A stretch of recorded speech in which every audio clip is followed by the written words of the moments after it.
Tá? Hoje nós vamos ver a questão, nós vamos ver a questão do trabalho infantil, tá bom? Nós trabalhamos, sem ser redundante, sobre a questão do trabalho na sociedade moderna esse bimestre. Esse bimestre nós vamos falar basicamente só de trabalho, tá bom? E hoje nós vamos falar de um assunto relevante para a sociologia, certo? Que é a questão do trabalho infantil, e como eu disse, um assunto triste também, porque você pensar que em pleno século XXI ainda nós convivemos com situações em que crianças e adolescentes estão submetidas a situações degradantes, como o trabalho, quase que um trabalho semi-escravo, porque o trabalho infantil é um trabalho basicamente semi-escravo, porque o indivíduo, não vou nem chamar de patrão, mas o indivíduo que coloca uma criança de 6 anos, 5 anos para trabalhar, ele muitas vezes se aproveita da condição econômica dessa criança para abusar da mão de obra. E nem sempre vai ser em horários que os adultos querem, por exemplo. Às vezes eles colocam as crianças para fazer trabalhos em carvoarias, em olarias, em minas de ouro. Na África você vê muito minas de ouro, minas de salitre, minas de tudo quanto é tipo de minerais. Inclusive o celular é feito, tem um componente de um minério de ferro, que me foge o nome agora, tem que ver com o professor Haroldo, de Química, mas tem esse minério, esse composto, né, químico, esse composto, melhor, que é utilizado como matéria-prima do celular, que é extraído de minas da África. E muitas vezes minas que são exploradas, que exploram o trabalho infantil, tá bom? O que é esse trabalho infantil, certo? Eu vou falar com base na legislação brasileira, tá bom? Com base na nossa legislação, na nossa concepção de infância, tá bom? Então, o trabalho infantil, ele seria toda forma de trabalho realizado por crianças e adolescentes, certo?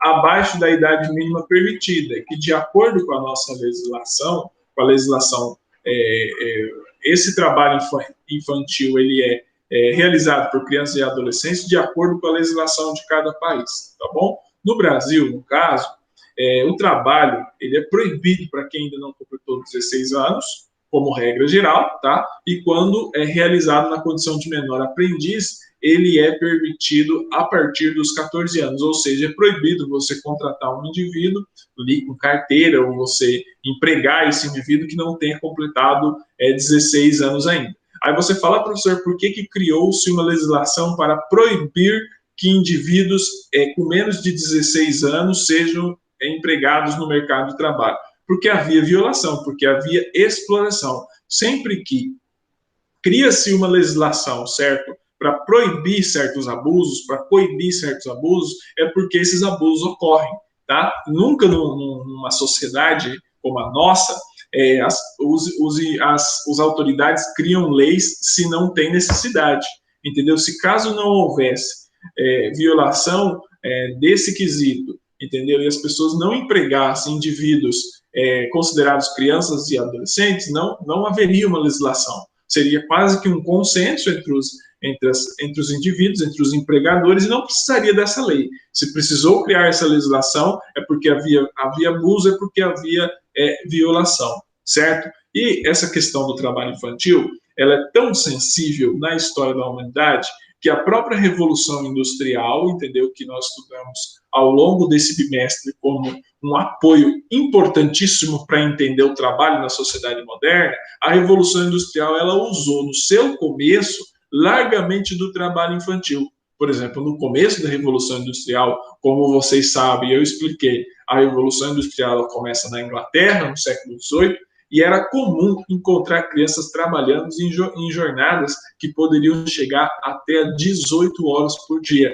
Veja, gente, hoje nós reclamamos e achamos duro trabalhar 8 horas por dia, certo? Muitos de vocês já trabalharam em fábricas, em regime de plantão, já trabalharam em lojas, em pé, no comércio, e trabalha 8 horas por dia, e muitas vezes você chega em casa só o pó da gaita. Imagina no começo da Revolução Industrial, quando uma criança trabalhava em jornadas que poderiam chegar a 18 horas por dia. Praticamente morava na fábrica, né? Porque você ficava 18 horas trabalhando sem parar, quando você vê, você já dormia, comia, você já nem vivia, basicamente. Muitas crianças morriam trabalhando porque não aguentavam, ou morriam porque a máquina, na época, a máquina, basicamente era o tear, né, que eles usavam para a questão de indústria têxtil, né, comia, mutilava crianças, deixava crianças sem braço, matava crianças, ou seja, era uma situação extremamente desumana. E a sociedade moderna, que é a sociedade conhecida como a sociedade do trabalho, que eu já falei isso e vários autores também salientam, ela começou explorando a mão de obra infantil. Veja que é o lado triste da Revolução Industrial, porque muitas vezes nós entendemos a Revolução Industrial como um processo histórico, como um processo de avanço tecnológico que foi positivo para a humanidade, que valorizou as tecnologias e que tornou a vida do ser humano mais confortável. Mas em seu começo, ela provocou uma desestruturação e uma desorganização muito grande na sociedade dos países que conviveram primeiro com esse processo histórico, no caso, a Revolução Industrial, e começou explorando largamente a mão de obra infantil. Eu peguei um texto de um livro que eu li alguns anos atrás, chamado História do Pensamento Econômico, do Hunt. É um excelente livro, pena que a letra é muito pequenininha.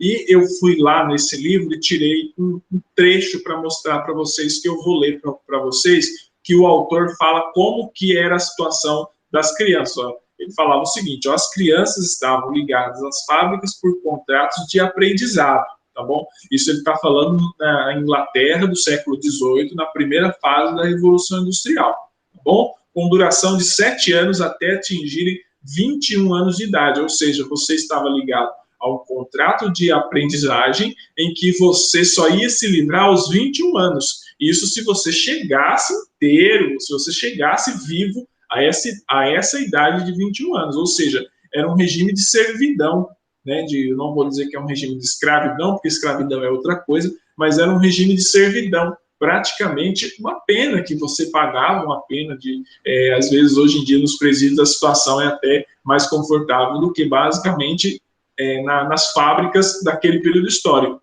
E ficava até os 21 anos de idade preso nas fábricas pelo contrato de aprendizagem, e muitos indivíduos, crianças e adolescentes, não chegavam a essa idade, não sobreviviam para chegar a essa idade, ou sobreviviam sem uma mão, sem dedo, sem pé, totalmente mutilados, ou seja, inúteis para o trabalho, e não conseguiam vaga no mercado de trabalho depois disso. E as crianças viviam na mais cruel servidão, certo? Permaneciam isoladas de quem quer que pudesse ter pena delas, ou seja, eles isolavam as crianças ali para que os adultos ou aquelas pessoas de coração mais mole não as vissem, entendeu? Então, eles deixavam em serviço que precisasse de mão pequena, de estatura pequena, ou seja, para entrar em locais onde um indivíduo adulto, devido à sua altura, ele não entra. E a jornada de trabalho das crianças durava de 14 às 18 horas, ou até elas caírem completamente exaustas. Imagina você trabalhando ali já mais de 10 horas, uma criança, que todos nós sabemos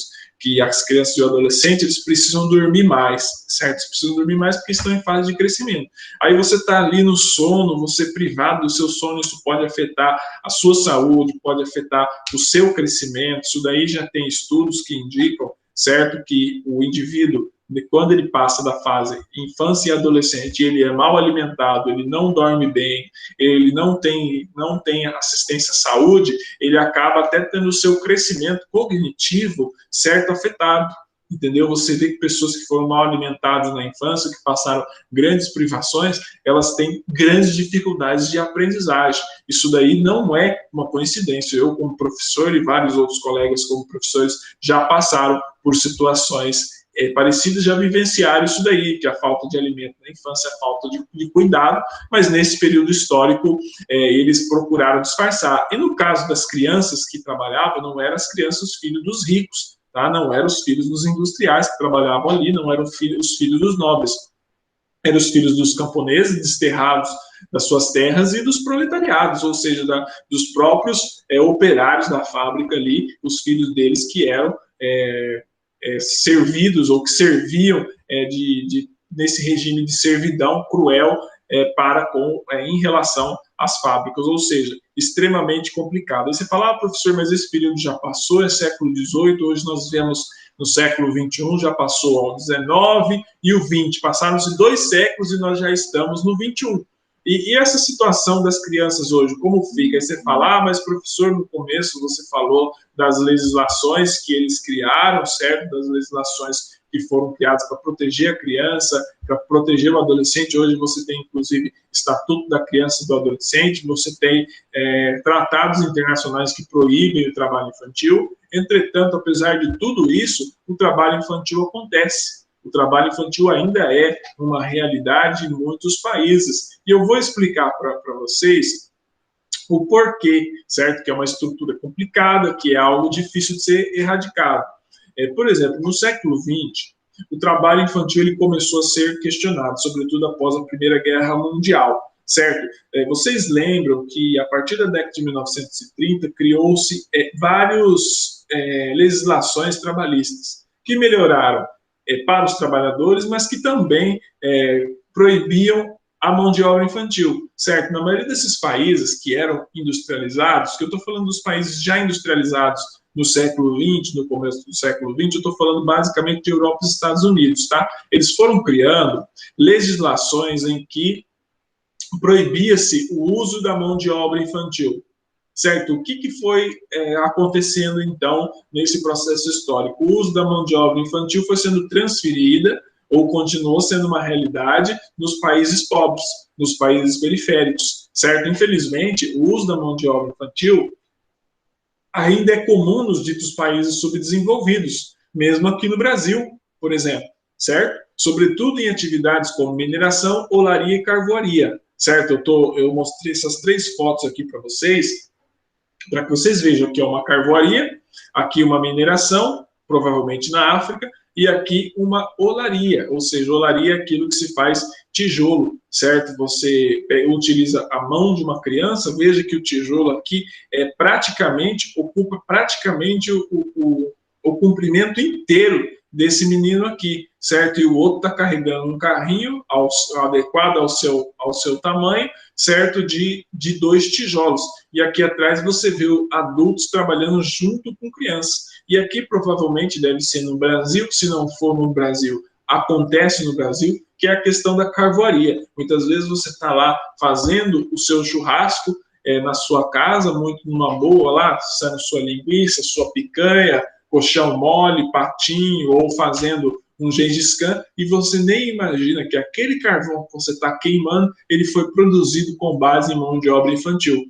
Para vocês terem uma ideia, como a mão de obra infantil aqui no Brasil, ela é proibida, ainda bem, ela é mormente, ou na maioria das vezes, utilizadas em atividades irregulares, certo? Em atividades de baixo valor, ou em locais extremamente isolados, ou nas periferias das grandes cidades, tá? Onde as pessoas não veem, onde a elite, muitas vezes, ela não quer ver. Por exemplo, você observa numa carvoaria, numa extração ilegal de madeira, você acha que uma carvoaria que emprega mão de obra infantil, que usa mão de obra infantil, ela vai ser regularizada? Ela vai estar em conformidade com a lei? Com certeza não vai. Ela não vai também respeitar as regras ambientais. Ela não vai utilizar madeira legalmente extraída. Ela vai utilizar madeira ilegalmente extraída, ou seja, a ilegalidade, ela muitas vezes puxa a ilegalidade, ou seja, o que torna o trabalho dessas crianças ainda mais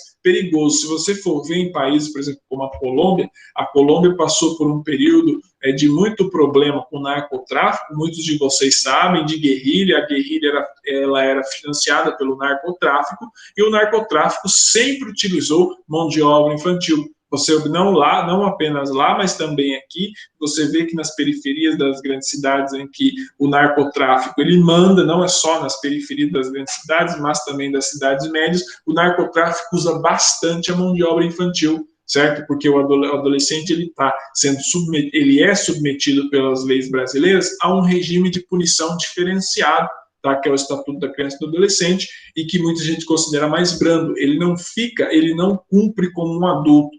Então, essas atividades ilegais, elas acabam utilizando a mão de obra infantil nas suas atividades, ou seja, é mais uma forma de você explorar indivíduos em situações de vulnerabilidade. E muitas vezes as nossas autoridades competentes, elas fecham os olhos no tocante a isso. E aí, o último ponto que eu queria salientar na questão do trabalho infantil, que é totalmente reprovável, é que na África milhares de crianças trabalham em jazidas de ouro sem nenhuma fiscalização e estão vulneráveis a todo o tipo de abuso, por exemplo, morte, todo tipo de estupro. Esses locais em que acontece o abuso infantil, não é apenas o abuso da mão de obra infantil, muitas vezes acontece o abuso do corpo da criança e do adolescente, ou seja, abuso em meninos e em meninas, porque desgraça não vem muitas vezes sozinha, né? Essa ilegalidade que essas pessoas utilizam a mão de obra infantil, muitas vezes elas não fazem uma coisa só, entendeu? Elas fazem mais de uma maldade, mais de uma ilegalidade.